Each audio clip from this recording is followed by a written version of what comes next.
Hello, welcome back to another video from growing together with Shrish. और आज हम Excel और बीटी 2025 का पेपर डिस्कस करेंगे। ये एक काफी लंबा सेशन होने वाला है। मैंने एक्सेल में बायोकेमिस्ट्री, बॉटनी, माइक्रोबायोलॉजी और जूलॉजी सबका एक एक क्वेश्चन डिस्कस किया है। रेफरेंस के साथ मैंने सॉल्यूशंस भी प्रोवाइड किए हैं ताकि आप इसे अच्छे से समझ सकें। ठीक है, लंबा सेशन होगा और 2 फेजेस में सेशन होगा। सैटरडे को मोस्ट प्रोबेबली मैं बायोकेमिस्ट्री और बॉटनी डिस्कस करूंगा और संडे को मैं जूलॉजी और माइक्रोबायोलॉजी डिस्कस करूंगा। बायोटेक्नोलॉजी वाला पेपर अगले हफ्ते डिस्कस हो पाएगा, क्योंकि पहले मैंने सोचा था सैटरडे संडे को एक दिन एक्सेल का डिस्कस कर लूंगा, एक दिन बीटी का। पर मैंने ये देखा कि बीटी का पेपर काफी एक्सेल का पेपर काफी ज्यादा लेंदी है, और क्योंकि मैं हर एक क्वेश्चन डिस्कस कर रहा हूँ इस वजह से शायद पूरा का पूरा बीटी का पेपर डिस्कस ना हो पाए। Let's see where it goes. ठीक है, तो without wasting any time start करते हैं। ये मेरे बारे में छोटा सा इंट्रोडक्शन है, ज्यादा इंपॉर्टेंट नहीं है, बस क्रेडिबिलिटी शो करता है। मेरे एग्जाम्स, चूंकि मैंने इतने एग्जाम्स क्वालिफाई किए हैं, तो I am mature enough and I am experienced enough to guide you. ठीक है, ये मेरा एक लिंक्डइन प्रोफाइल है। अगर आप मुझसे लिंक्डइन पे कनेक्ट होना चाहते हैं, मुझसे किसी तरह का इंफॉर्मेशन चाहते हैं, मुझसे किसी तरह का गाइडेंस चाहते हैं रिगार्डिंग योर एमटेक, पीएचडी, या फिर जॉब्स के बारे में ढूंढ रहे हैं, तो I am currently a research associate at Kusa Technologies, जो कि एक कैंसर डायग्नोस्टिक कंपनी है। तो अगर आप ऐसा कुछ चाहते हैं तो you can always come up to me, और मैं गाइड कर सकता हूँ आप लोगों को। ठीक है, ओके। सो गेट 2026 का एक्सेल और बीटी का पेपर अब आपको पता है कि आने वाला है। आप लोगों की तैयारी बिल्कुल स्टार्ट हो गई होगी। प्लीज अपनी तैयारी स्टार्ट कर लीजिए। Before going into the discussion paper of 2025, कुछ चीजें जो मैं गेट के बारे में बता देना चाहता हूँ अपने सभी जो व्यूअर्स हैं उनको। वो ये है कि ये कुछ अपॉर्चुनिटीज हैं जो आपको गेट के थ्रू मिलती हैं। ठीक है, रजिस्ट्रेशन तो 28 से ही स्टार्ट हो चुका है, 28 सितंबर तक है, यानी अभी भी आपके पास 1 से 1.5 2 हफ्ता है। और रजिस्ट्रेशन क्लोज होगा विद लेट फीस 9 अक्टूबर को। और एग्जामिनेशन आपके जो रिजल्ट्स होंगे वो 19 मार्च से होंगे। डेट्स थोड़ी बहुत चेंज हो सकती है, ऊपर नीचे हो सकती है, बट मोस्टली यही रहता है। मिड ऑफ फरवरी में आपका पेपर होता है, और उसके बाद 1 महीने बाद ही आपके रिजल्ट्स आ जाते हैं। गेट की सबसे अच्छी बात यही है कि पेपर मोस्टली, अभी तक का ऐसा रिकॉर्ड नहीं है कि कैंसिल होता है या कुछ होता है। तो काफी सेफ पेपर है और काफी अपॉर्चुनिटीज से भरा हुआ है। ठीक है, और अगर मैं गेट एक्सेल और पीटी की बात करूं 2025 की, अभी रिसेंट वाले पेपर की, जो इसी साल फरवरी में हुआ, उसमें अगर आप देखें तो लगभग 24,000 से 25,000 बच्चे लगभग बैठे रजिस्टर किया था, जिसमें से 20,000 लोगों ने एग्जाम दिया। और जो इसकी कट ऑफ थी जनरल की, वो 28 थी। जनरल के अलावा फिर उससे थोड़ी थोड़ी डिक्रीज हो जाती है कट ऑफ आपकी, वो एक जनरल ट्रेंड है, हर जगह फॉलो होता है। और अगर आप इसका टॉपर देखें बायोटेक्नोलॉजी का, तो आप देखेंगे कि 66 नंबर पे, यानी 66 मार्क्स पे आपका जो है टॉपर आ जाता है बायोटेक्नोलॉजी का, और लाइफ साइंसेस का 78 मार्क्स पे आता है। ठीक है, तो ये एक बात हो गई। तो आपके कट ऑफ मार्क्स 30 रहते हैं, एक्सेल और बीटी के लिए अराउंड 30 रहते हैं। टारगेट मार्क्स अगर आपके 50 या 50 से ऊपर मार्क्स हैं, इस टारगेट को थोड़ा ऊपर ही करने की कोशिश करिएगा। 50 55 60 तक अगर आप ला पाए, तो टॉपर के मार्क्स आपको लगभग 80 के आसपास मिलते हैं एक्सेल के लिए। और यही आपने देखा यहाँ पे भी। और ये लाइफ साइंस में जो कट ऑफ था वो 31 के आसपास था, और उसी तरह से ये जनरल का था, उसके उसी तरह से आगे भी कैटेगरीज का उस तरह से था।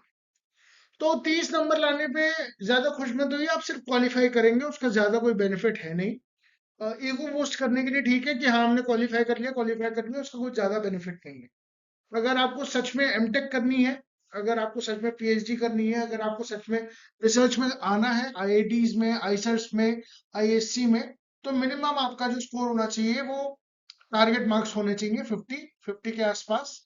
ठीक है, और अगर आपको बहुत अच्छी रैंक लानी है, अगर आपको विद इन 100 रैंक लानी है, तो कोशिश करिएगा कि ये मार्क्स आपके लगभग 80 तक हो, क्योंकि टॉपर के मार्क्स अक्सर 80 तक होते हैं। और ये अक्रॉस ब्रांचेस देखा गया है, हालांकि वेरिएबिलिटी हो जाती है कभी कभार। जैसे इस बार का बायोटेक का टॉपर 66 मार्क्स पे था, अभी बताया, बट डेफिनेट सी बात है वो 70 के आसपास भी हो सकता है, कम भी हो सकता है, पेपर की डिफिकल्टी पर निर्भर करता है। तो ये ब्रीफ इंट्रोडक्शन हो गया, ठीक है। तो बायोकेमिस्ट्री का सेशन स्टार्ट करते हैं। बायोकेमिस्ट्री एक्सेल यानी फर्स्ट सेशन है बायोकेमिस्ट्री का, ठीक है। वो स्टार्ट करते हैं बायोकेमिस्ट्री का सेशन, और ये आता है आपका पहला सवाल, ठीक है। 1 मिनट का पॉज लीजिए और उसके बाद इस सवाल का जवाब देने की कोशिश करिए। अब तो ये पेपर ऑनलाइन भी अवेलेबल है, ठीक है।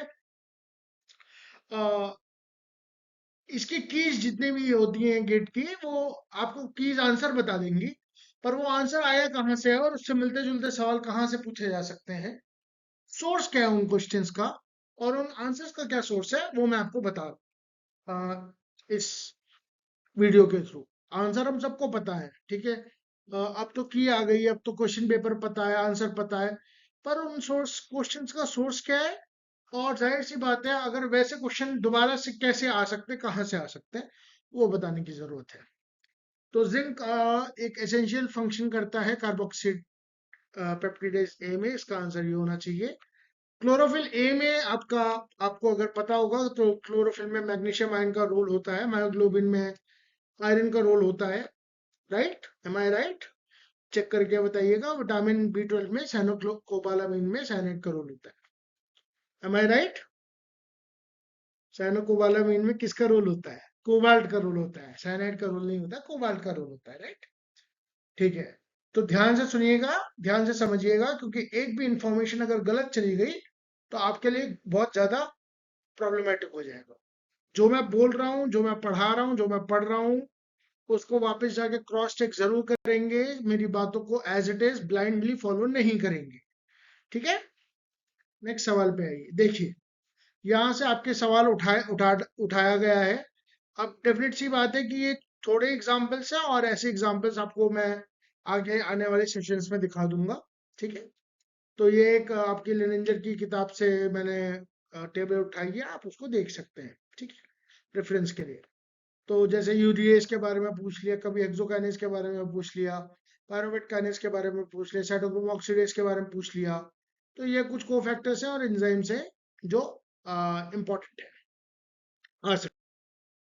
ओके, तो ये क्वेश्चन आता है आपका, which of the following method separates biomolecules based on hydrodynamic volumes? थोड़ा सा ट्रिकी ट्रिकी नहीं है एक्चुअली, एक एक इसमें टर्म है जो थोड़ा सा कंफ्यूज कर सकता है, और टर्म डाला इसीलिए गया है। सोचिए इसके बारे में, क्या इसका आंसर हो सकता है। दो ऑप्शंस तो बड़ी आसानी से एलिमिनेट हो जाएंगे, अगर आपने बेसिक, आपका बेसिक क्लियर है तो बहुत आसानी से एलिमिनेट हो जाएंगे दो क्वेश्चंस आपके। सोचिए।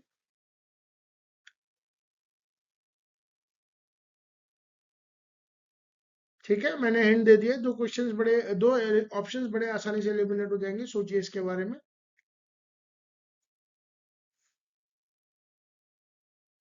इसका करेक्ट आंसर होगा सी, सेज एक्सक्लूजन क्रोमेटोग्राफी, ठीक है। जिसका भी सही है अच्छी बात है, जिसका नहीं सही है समझिए। देखिए यहाँ पे मैं पॉइंटर लगा देता हूँ, देखिए SEC यानी size exclusion chromatography measurements show the elution volume and elution times.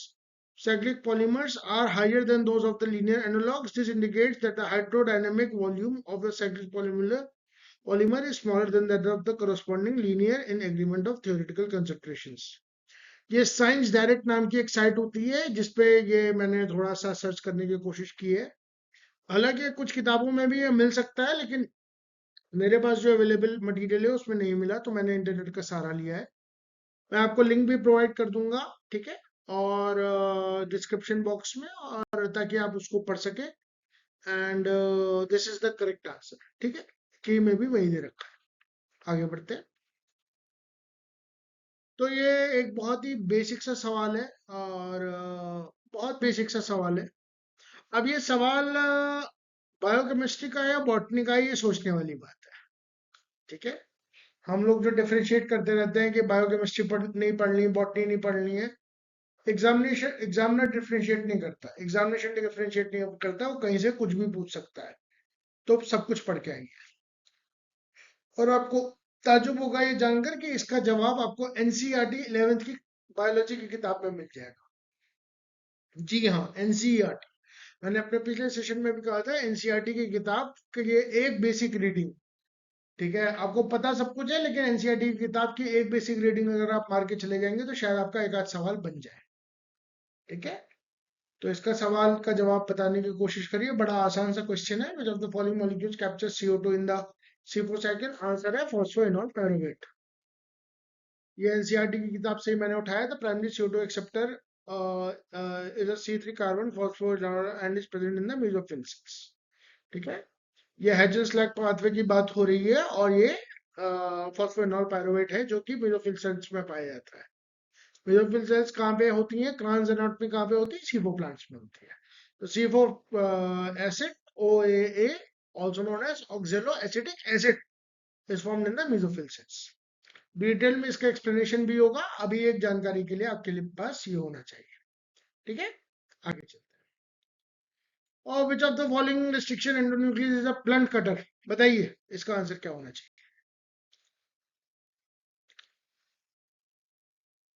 ये याद करने वाली चीज है। अगर आपको आता है तो आता है, नहीं आता है तो सीखिए, समझिए। ठीक है, ये कुछ मैंने ब्लंट कटर के और इसके एग्जाम्पल दे रखे हैं। ये देखिए, स्टिकी और ब्लंट के। वैसे आप नेट पे ढूंढेंगे तो आपको एनईबी की जो न्यू न्यू इंग्लैंड बायोलैब करके एक साइट होती है, उस पर लगभग हर एंजाइम, आपको दुनिया में जितने एंजाइम्स हैं, 4000 5000 जो भी एंजाइम्स है, रिस्ट्रिक्शन एंजाइम्स है, जहां भी जो भी सोर्स है वो आपको मिल जाएगा।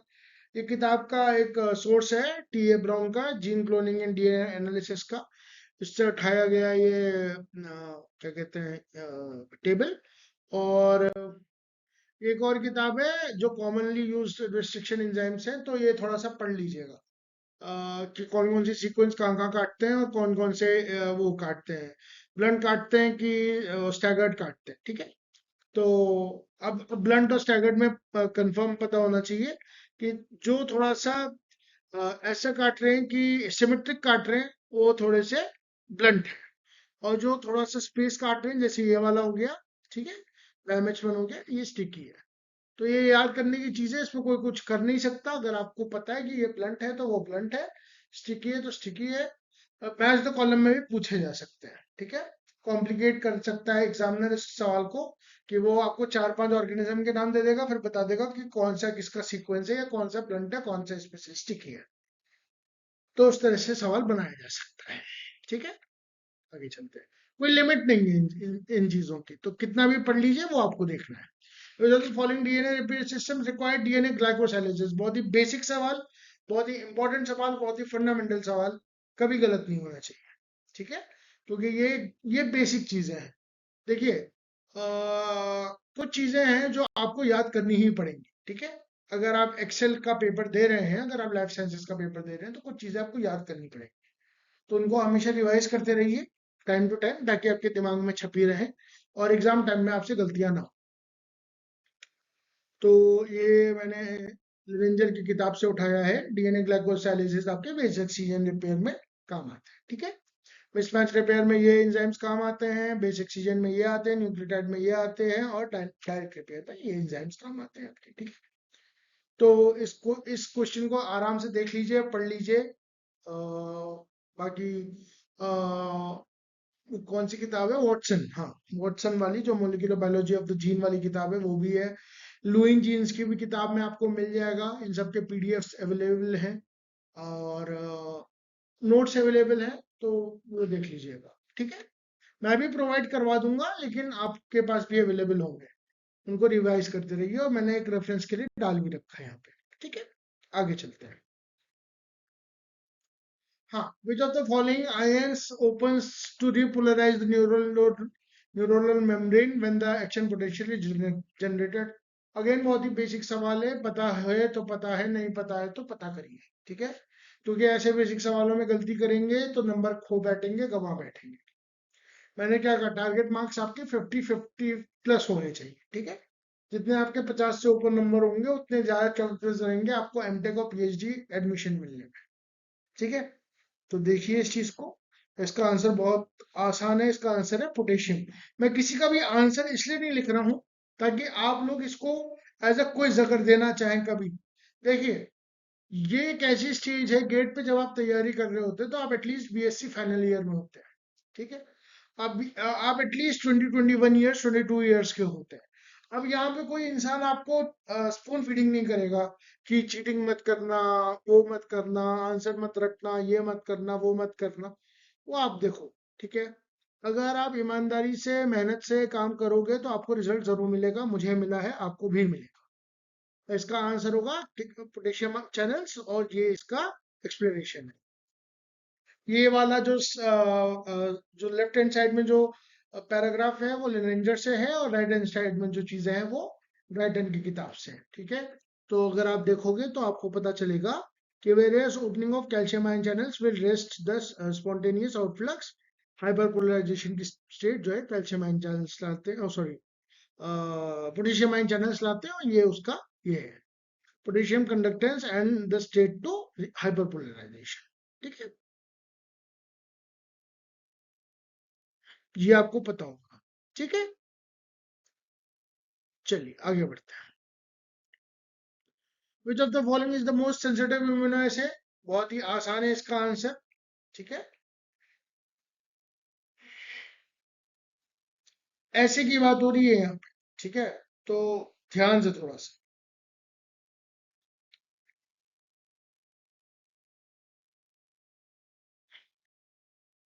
ध्यान से पढ़ेंगे क्वेश्चन को, 1 मिनट का पॉज लेंगे, 30 सेकंड क्वेश्चन को देखेंगे, उसके बाद आंसर करेंगे। और इसका सही आंसर है, देखिए इलेक्ट्रोफोरेसिस इसलिए नहीं हो सकता क्योंकि इलेक्ट्रोफोरेसिस एक्चुअली प्रोटीन के सेग्रीगेशन में काम करता है, ठीक है। इम्यूनोफ्लोरेसेंस हालांकि एक सेंसिटिव ऐसे है, लेकिन ज्यादा सेंसिटिव ऐसे नहीं है। उसी तरह से रेडियल इम्यूनो डिफिशिएंट भी ज्यादा नहीं है। रेडियो इम्यूनो ऐसे एक बहुत ही सेंसिटिव इम्यून वो है, ऐसे है। और ये आपकी क्यूबे की किताब में दे रखा है, ये देखिए। Competitive solid phase radio immuno assay RIA, solid phase radio immuno acid to measure cytokine concentration in serum. तो ये बहुत ही कम कंसंट्रेशन ऑफ सीरम, ये देखिए 0.001 नैनोग्राम पर मिलीलीटर। नैनोग्राम यानी 10⁻⁻⁹। सोचिए कि 0.001 नैनोग्राम यानी बहुत ही बहुत बहुत बहुत कम भी आप इस रेडियो इम्यूनो एसिड से मेजर कर सकते हैं, ठीक है। ओके, तो ये अगेन रटने वाला क्वेश्चन है। अगर आपको पता है तो पता है, नहीं पता है तो प्लीज इस चीज को याद रखिए, समझिए, ठीक है। Which of the following statement about antibodies is are correct? Okay, अब ये मल्टीपल सेलेक्ट क्वेश्चन आ गए, ठीक है। तो सोचिए कि क्या इसका आंसर हो सकता है।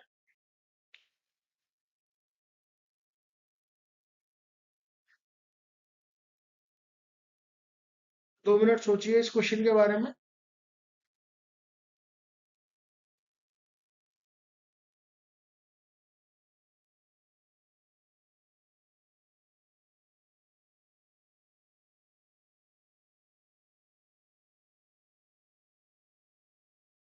अगर आपको इससे लंबा पॉज चाहिए तो आप प्लीज पॉज कर लीजिए वीडियो को, ठीक है।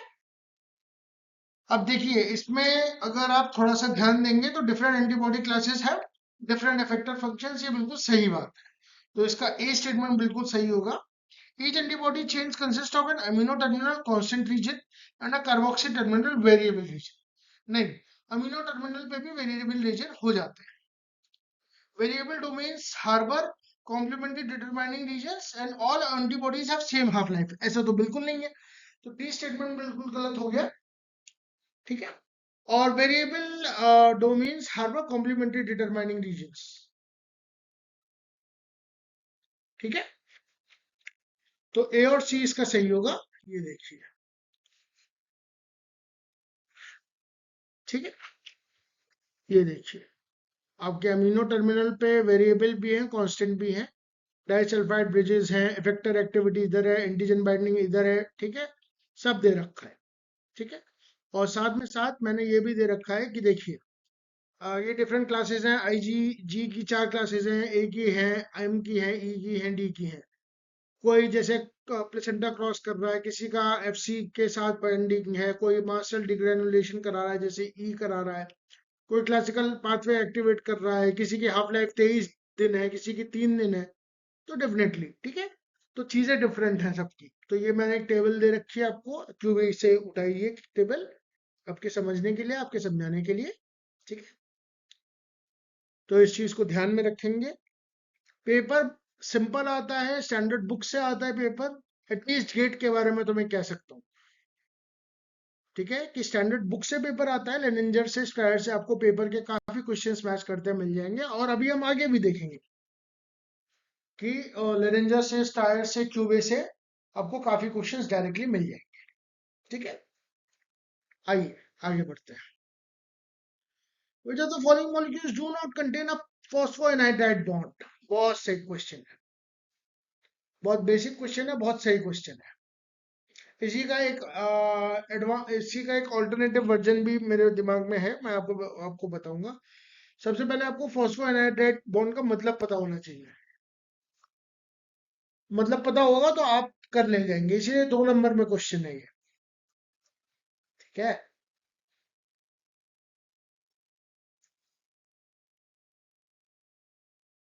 चलिए देखिए, पीओओपी, पीओपी ये फॉस्फोएनाइड्राइड बॉन्ड होता है, दिस। तो एटीपी में है 2 बॉन्ड्स ऐसे, ठीक है। इसमें भी है, एडीपी में, एएमपी में एक भी बॉन्ड नहीं। और फ्रक्टोज 1,6 बाई फॉस्फेट या बेस फॉस्फेट, बाई नहीं है, उसको बेस कहना चाहिए, उसमें भी नहीं, ठीक है।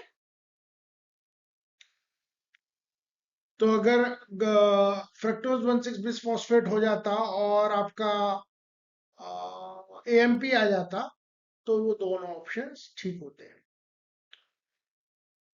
इसलिए उन्होंने एएमपी दिया नहीं। पायरोफॉस्फेट तो पीओपी बॉन्ड होता ही है, ठीक है।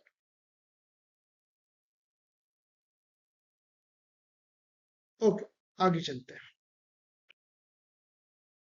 हाँ, ये एक ऐसा क्वेश्चन है जो मेरे ख्याल से पूछा जा सकता है, जैसे कि अ, अभी अभी नहीं, इस बार नहीं पूछा गया, कई बार पूछा जा सकता है कि फॉस्फेनॉल पायरोवेट ऐसे कौन से हाई एनर्जी कंपाउंड्स है जिससे एनर्जी मिल सकती है, और ऐसे कौन से लो एनर्जी कंपाउंड्स है जिससे एनर्जी नहीं मिलती, ठीक है। मतलब उन उतनी एनर्जी नहीं मिलती जितनी रिक्वायर्ड है, ठीक है। तो ये कुछ ऐसे कंपाउंड्स हैं जिनसे एनर्जी मिलती है। बायो एनर्जेटिक्स का क्वेश्चन है, और चूंकि पायरोफॉस्फेट से थोड़ा बहुत रिलेटेड था इसलिए मैंने डाल दिया, रेफरेंस के लिए काम आ सकता है आपके, ठीक है। आगे चलते हैं। For an enzyme that follows MM kinetics a competitive inhibitor, बहुत आसान क्वेश्चन, बहुत बेसिक क्वेश्चन। एंजाइम काइनेटिक्स का सबसे आसान और सबसे बेसिक क्वेश्चन, बताइए इसका आंसर क्या है।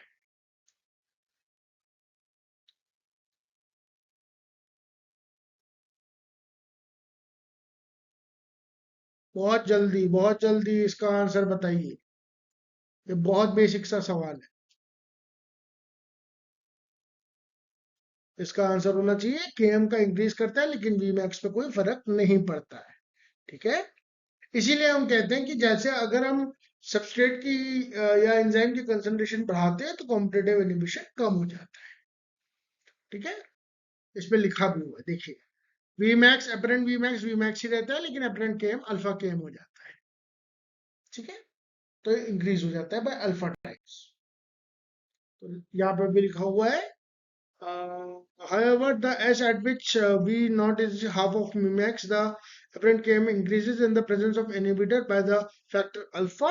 This effect on the apparent km combined with the absence of an effect on Vmax is a diagnostic of competitive inhibition and readily revealed in a double reciprocal plot. लेनेंजर का ये statement है, ठीक है। आइए, समझ में आया, बेसिक सी चीज है। कॉम्पिटिटिव, नॉन कॉम्पिटिटिव और अनकॉम्पिटिटिव इनहिबिटर के बारे में याद रखेंगे। इस बार पूछा है, अगली बार भी पूछ सकता है। फिर फेवरेट क्वेश्चन है, और ना सिर्फ गेट का है, डीबीटी का, आईसीएमआर का, सीएसआईआर का, सीयूईटी का, पीएचडी का, एनआईआई का, एम्स का, हर किसी का क्वेश्चन है। हर जगह मिल जाएगा, कहीं ना कहीं किसी न किसी फॉर्म में मिल जाएगा। पढ़ के जाइए, याद करके जाइए, हमेशा एक चांस मिल सकता है। आगे बढ़ते हैं। Freight, Froster resonance energy transfer. मैं स्पेलिंग शायद सही बोल रहा हूँ। फ्रॉस्टर रेजोनेंस एनर्जी ट्रांसफर किस पे डिपेंड नहीं करता? सोचिए। अगेन बहुत बेसिक सा क्वेश्चन है, अगर आता है तो बहुत अच्छी बात है, नहीं आता है तो सीखिए प्लीज। अभी आपके पास वक्त है, अभी सितंबर ही चल रहा है, अक्टूबर, नवंबर, दिसंबर, जनवरी, 4 महीने हैं। 4 महीने में काफी कुछ हो सकता है, अगर चाहें तो। अगर चाहें तो डेली का अगर 4 घंटे भी पढ़ लेंगे, 3-4 घंटे पढ़ लेंगे, तो गेट और सीएसआईआर ना दोनों निकल जाएगा। सिलेबस कॉमन है सबका, सिलेबस कॉमन है, ऐसा नहीं है कि गेट के लिए कुछ अलग से पढ़ना है। गेट के लिए भी वही सारी चीजें पढ़नी है जो इसके लिए पढ़नी है, सीएसआईआर के लिए पढ़नी है। और सीएसआईआर का पेपर अगर सॉल्व कर सकते हो तो गेट का बड़ी आसानी से कर लोगे। गेट का पेपर बहुत ज्यादा टफ नहीं आता, थोड़ा सा ट्रिकी होता है। कुछ चीजें ऐसी होती है जो थोड़ी सी डिफिकल्ट होती है, ट्रिकी होती है। डिफिकल्ट क्या होती है, ट्रिकी होती है, बट किया जा सकता है। बताओ इसका आंसर क्या है? ओरिएंटेशन मैटर करता है, डिस्टेंस मैटर करती है, ओवरलैप मैटर करता है, फ्लोरेसेंसी बचा। ये थ्रू नेगेटिव एलिमिनेशन मेथड से जा सकते हैं। तो ये मैंने लॉडिश की किताब से उठाया था, फ्रेड फ्रेड के बारे में इसमें दे रखा है, आप लोग भी पढ़ सकते हैं। ठीक है, ओवरलैप जरूरी है, ओरिएंटेशन जरूरी है। ठीक है, और जो डिस्टेंस मेजर करता है वो 10 नैनोमीटर के आसपास की मेजर करता है, उससे ज्यादा की नहीं कर पाता। ठीक है, हालांकि अपने जो मॉलिक्यूल्स हैं वो शायद कर सकते हैं, वो रिसर्च चल रही है उस पे। पर जो किताबों में है और जो अभी एग्जाम के लिए आपको पढ़ना है वो यही पढ़ना है। ठीक है, ये लॉडिश की बुक से उठाया है, तो सोर्स आपके लिए बिल्कुल सही है। और आगे चलते हैं। ये क्वेश्चन बहुत अच्छा क्वेश्चन है, ये क्वेश्चन बहुत अच्छा क्वेश्चन है। इनफैक्ट मुझे पूरे पेपर में बायो बायोकेमिस्ट्री में ये क्वेश्चन सबसे अच्छा क्वेश्चन लगा। बहुत अच्छा क्वेश्चन बनाया है, बहुत अच्छा फ्रेम किया है, बहुत अच्छे एग्जामिनर ने क्वेश्चन बनाया है। इसको इसको इसको समझने में टाइम लगेगा।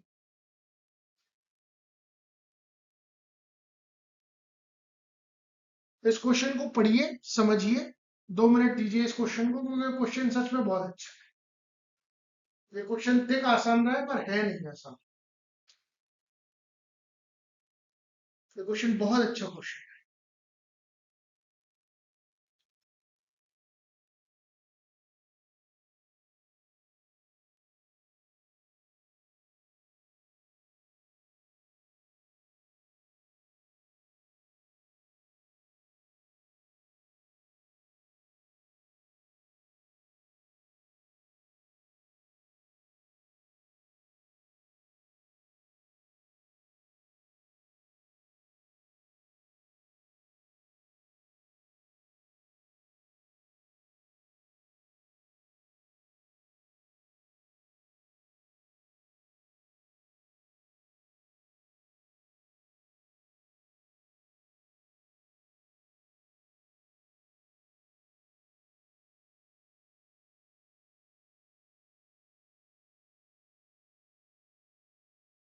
समझ में आया है कुछ क्वेश्चन? एग्जाम में अगर कंफ्यूज होंगे तो इस क्वेश्चन पे ज्यादा से ज्यादा 30 सेकंड लगाएंगे। नहीं समझ में आएगा, आगे बढ़ेंगे। ये ये इसका आपको इस डायग्राम से कुछ हिंट मिल पा रहा है? देखिए, 50 मिलीमोलर का एक फॉस्फोलिपिड का लेयर है, आपने वेसिकल बनाया है, उसको वाटर में डाइल्यूट कर दिया है। प्री स्टेटमेंट आपसे कह रहा है कि पोटेंशियल डेवलप होगा, मेम्ब्रेन पोटेंशियल डेवलप होगा। मेम्ब्रेन पोटेंशियल तब डेवलप होता है जब मेम्ब्रेन के दोनों साइड आयंस का डिस्ट्रीब्यूशन होता है अनइक्वल। क्या आपको आउटर लेयर में कोई भी आयंस का डिस्ट्रीब्यूशन दिख रहा है? नहीं दिख रहा, तो मेम्ब्रेन का पोटेंशियल डेवलप नहीं होगा, सीधी सी बात है। ठीक है। और दूसरा क्या है, क्या पोटेशियम का एक डिफरेंस होगा? वो तो होगा। दूसरा आपसे स्टेटमेंट जो पूछ रहा है, क्यू वाला स्टेटमेंट, उसको दोबारा पढ़िएगा, वो सही है। तो इस केस में पी स्टेटमेंट सही है, पी स्टेटमेंट गलत है और क्यू स्टेटमेंट सही है। सो ऑप्शन थर्ड सही होगा, सी सही होगा ऑप्शन। ये क्वेश्चन बहुत अच्छा क्वेश्चन है, इसको मैं आराम से डिटेल में डिस्कस करूंगा। ठीक है, क्योंकि अभी हमारे पास आज बहुत ज्यादा मटेरियल है, तो मैं इस अकेले क्वेश्चन पे सारा अपना टाइम वेस्ट नहीं करने वाला। पर मेम्ब्रेन पोटेंशियल डेवलप नहीं होगा, क्योंकि मेम्ब्रेन के दोनों ही साइड में पोटेंशियल डेवलप के लिए आपके पास कंसंट्रेशन होना चाहिए, कंसंट्रेशन डिफरेंस होना चाहिए। तो वो है नहीं, क्योंकि प्योर वाटर है। Remember, it is a pure water, ये सॉल्यूशन नहीं है केसीएल का। ठीक है, आगे चलते हैं। तो पेप्टाइड बाइंडिंग क्लेफ्ट MHC1 में कहाँ फॉर्म होती है? अगेन बहुत ही बेसिक सा सवाल है, क्यूबे से लिया गया है या कोई भी किताब से लिया गया है इम्यूनोलॉजी की। क्या है इसका आंसर? ये तो फटाफट हो जाएगा। अरे यार, ये इसका आंसर है, देखो। क्लास 1 में पेप्टाइड बाइंडिंग क्या है? पेप्टाइड बाइंडिंग ग्रुप क्या है? Alpha 1 and alpha 2।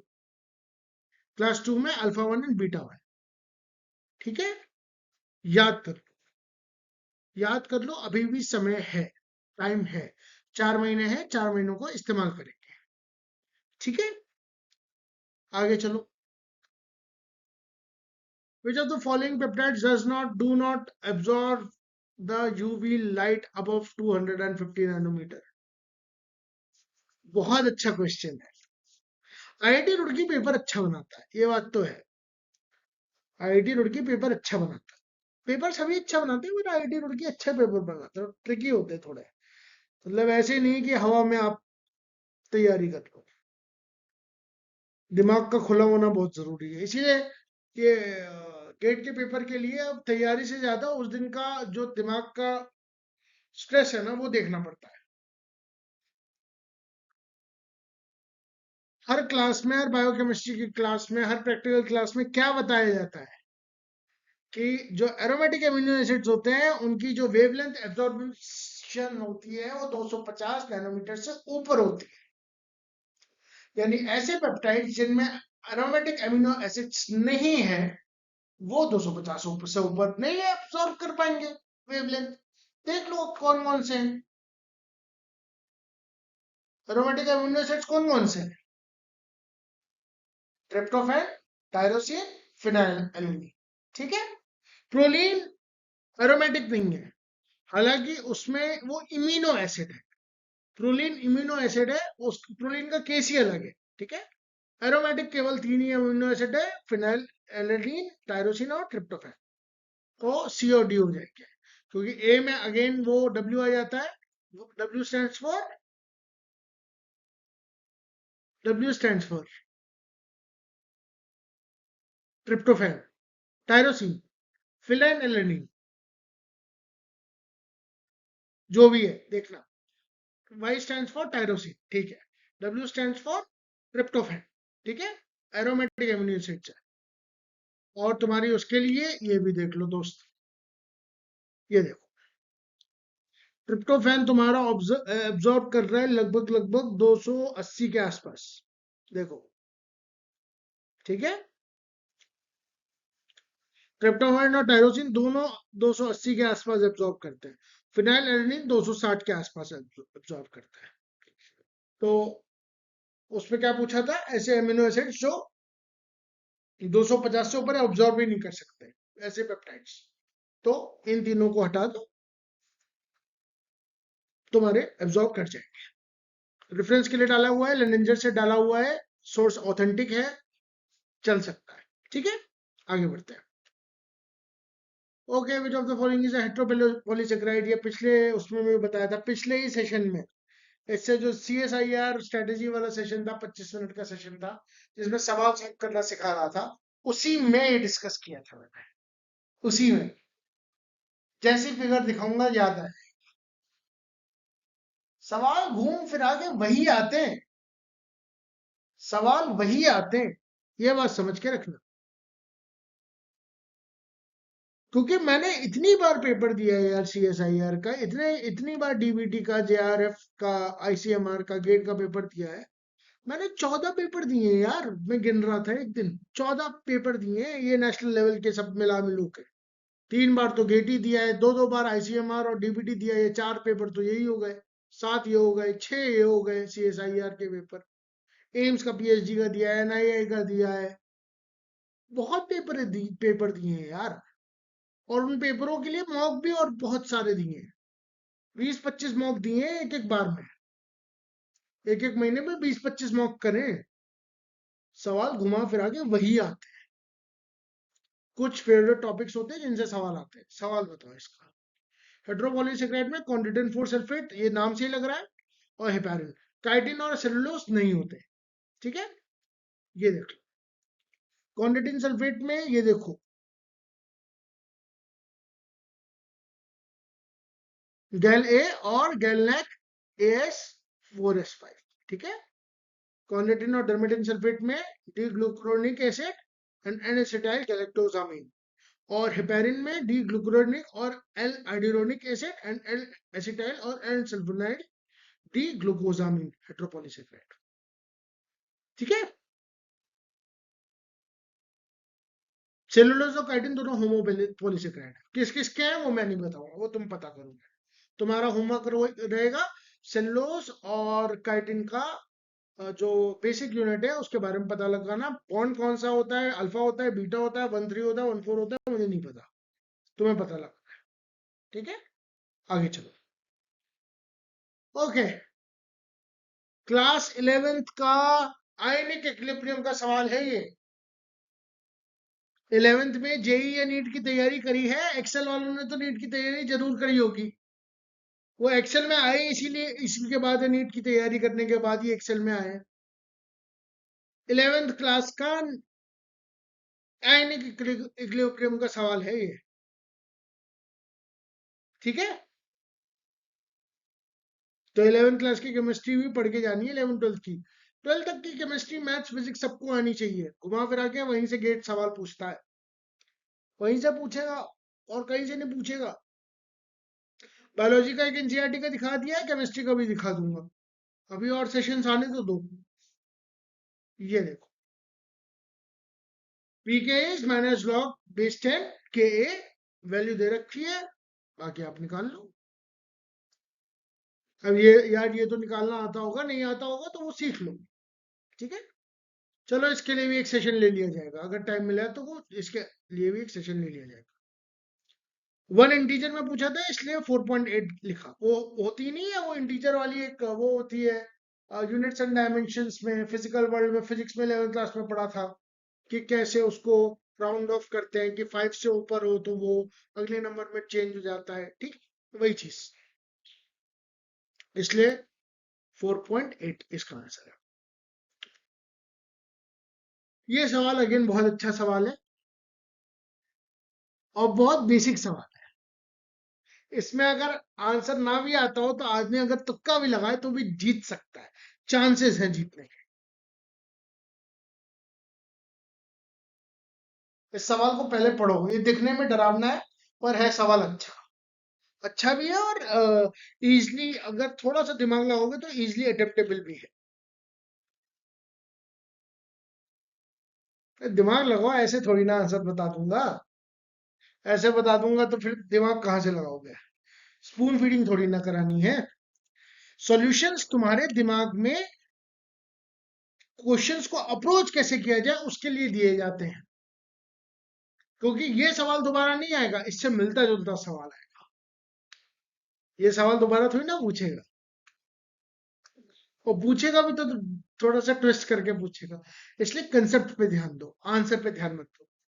चलो समझाता हूँ, ये बहुत अच्छा सवाल है, आओ। एक बहुत ही बेसिक सा डायग्राम बनाया है, डायग्राम की उस पे शेप पे मत जाना, मेरी ड्राइंग ज्यादा अच्छी नहीं है। ये एक न्यूक्लियोसोम मान रहे हैं हम, रेड कलर से जो मैंने शो किया है, जिसका डायमीटर उन्होंने 11 नैनोमीटर दे रखा है। इसके चारों ओर एक डीएनए रैप्ड है, ठीक है, जैसे न्यूक्लियोसोम के अराउंड रैप्ड होता है, ठीक है। ये हमसे कह रहा है कि इस डीएनए की आप लेंथ बताइए बेस पेयर। तब बताइए जब आप ये जानते हैं, दो फैक्ट्स के बारे में जानते हैं कि एक बेस पेयर 0.34 नैनोमीटर का होता है और जो रेशियो है इस डीएनए का इस डायमीटर के साथ, यानी ये जो डीएनए रैप्ड है इस न्यूक्लियोसोम के साथ, और ये जो डायमीटर है इसका रेशियो है 4.51। तो अप्रोच करने का तरीका क्या है? सबसे पहले हम डीएनए की लेंथ निकालेंगे नैनोमीटर। कैसे निकालेंगे? क्रॉस मल्टीप्लिकेशन करके निकालेंगे। डायमीटर को रेशियो से मल्टीप्लाई कर देंगे। डायमीटर है 11 नैनोमीटर, रेशियो है 4.51, ये आ गया 49.61 नैनोमीटर। अब यहां से जाओ, ये वन बेस पेयर 0.34 नैनोमीटर, यानी 0.34 नैनोमीटर एक बेस पेयर बनाता है, तो एक नैनोमीटर कितने बेस पेयर बनाएगा? This much. तो ये कितने बनाएगा? This much. ये इसके बाद ये सॉल्यूशन क्या आएगा?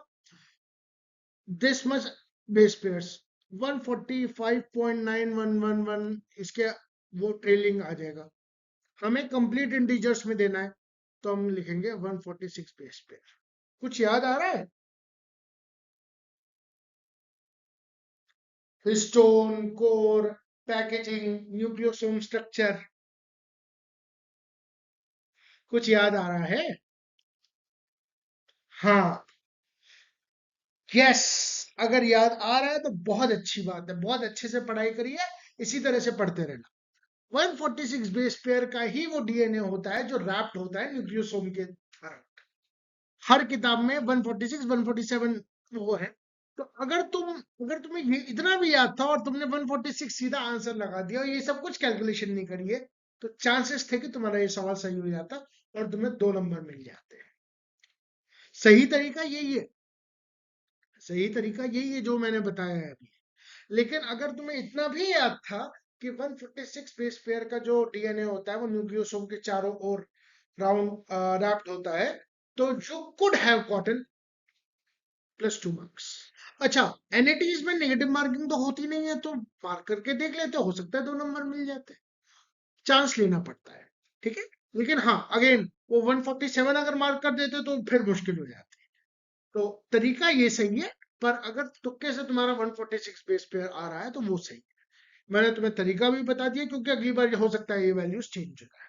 अगली बार दे दे हाइपोथेटिकल डीएनए, ऐसे करके बना सकते हैं सवाल। या a DNA from an extraterrestrial organism is being observed with such and such packaging material, and this is the ratio, and you have to determine the diameter ratio. ये 14 पॉइंट कुछ भी डाल सकते हैं, एक्स डाल सकते हैं, कुछ भी डाल सकते हैं कि एक्स्ट्रा टेरेस्ट्रियल है, वो रूल सेम फॉलो करता है, पर उसमें 146 बेस पेयर का नहीं आ सकता, घुमा सकता है एग्जाम में। कंसेप्ट क्लियर होना चाहिए, ठीक है। अच्छा सवाल था, बेसिक सवाल था, किया जा सकता था, थोड़ा सा दिमाग लगाते। हाँ, एग्जामिनेशन में थोड़ा सा टेंशन होता है, स्ट्रेस होता है, तो मैं ये समझ सकता हूँ कि डिफिकल्ट हो सकता है। ओके, आते हैं अगले क्वेश्चन पर। अगेन बहुत बेसिक सवाल है, बहुत बेसिक सवाल है। इस सवाल में भी 2 मिनट रुको और सोचो इस सवाल का जवाब क्या हो सकता है।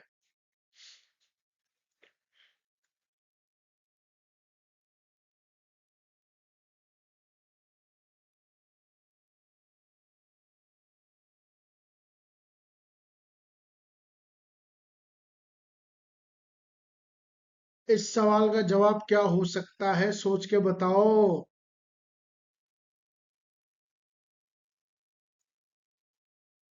नहीं समझ आ रहा? आंसर सिंपल है, और इसी से मिलता जुलता सवाल इसी पेपर में जूलॉजी सेक्शन में भी है। इसी से मिलता जुलता सवाल है, दिखाऊंगा, ठीक है। ये देखो, कुछ समझ में आ रहा है? कुछ याद आ रहा है? अरे हार्शियन चेस का एक्सपेरिमेंट है यार। हार्शियन चेस का है? नहीं, हार्शियन चेस का एक्सपेरिमेंट नहीं है। किसका एक्सपेरिमेंट है? बताओ। होमवर्क। किस चीज का एक्सपेरिमेंट है? बताना। देखो, सॉल्यूशन देख के कुछ समझ आया? ये जो दो डीएनए मैंने मार्क कर रखे हैं सर्किल से, ये जो है तुम्हारे वो वाले हैं जो N15 N14 वाले हैं। और ये जो 14 डीएनए मार्क हैं, जो चार इसमें हैं, चार इसमें हैं, फिर उसमें हैं, फिर उसमें हैं, वो 14 वो डीएनए हैं जो न्यूली सिंथेसाइज्ड है। तो रेशियो तुमसे पूछ रहा था हाइब्रिड डीएनए और नॉर्मल नाइट्रोजन का डीएनए का रेशियो, तो ये इतना आएगा 0.14। ठीक है, आराम से इस क्वेश्चन को पढ़ना, उसके बाद इसको सॉल्व करना। तो thank you so much for joining this session, और हम अगले सेशन में बॉटनी में मिलेंगे, बॉटनी के सेशन में मिलेंगे एक्सेल में। और ये जो 40 मिनट का 45 मिनट का जो सेशन है, इसमें मैंने कोशिश करी है कि मैं हर बायोकेमिस्ट्री का आपका हर एक क्वेश्चन कवर अप करूं। ये एक नई पहल है, एक नई कोशिश है उन लोगों तक अपनी बात पहुंचाने की जो बायोकेमिस्ट्री पढ़ते हैं, पढ़ना चाहते हैं और उसमें एक्सेल करना चाहते हैं, बायोकेमिस्ट्री को डिफिकल्ट मानते हैं। तो मेरा यही एक एम है कि बायोकेमिस्ट्री को इजी बनाया जाए। ठीक है, और डेफिनेटली इसमें कुछ ऐसा होगा जो आपको शायद ना समझ में आया हो। Please ask me questions. जितना आप मुझसे सवाल पूछेंगे, जितना आप मेरे साथ इंटरेक्ट करेंगे, उतना आपके लिए अच्छा होगा, उतना मेरे लिए अच्छा होगा। मैं भी आप लोगों के साथ सीख रहा हूँ। Thank you so much, thank you so much, thank you so much for joining this session. और इसी तरह से प्लीज सपोर्ट करते रहिए। आपको इसी तरह से मैं क्वालिटी कंटेंट प्रोवाइड कराता रहूंगा। Meeting you in the next botany session. ठीक है, okay, bye. Enjoy your preparation. Thank you once again. Regards, growing together with Shrish team.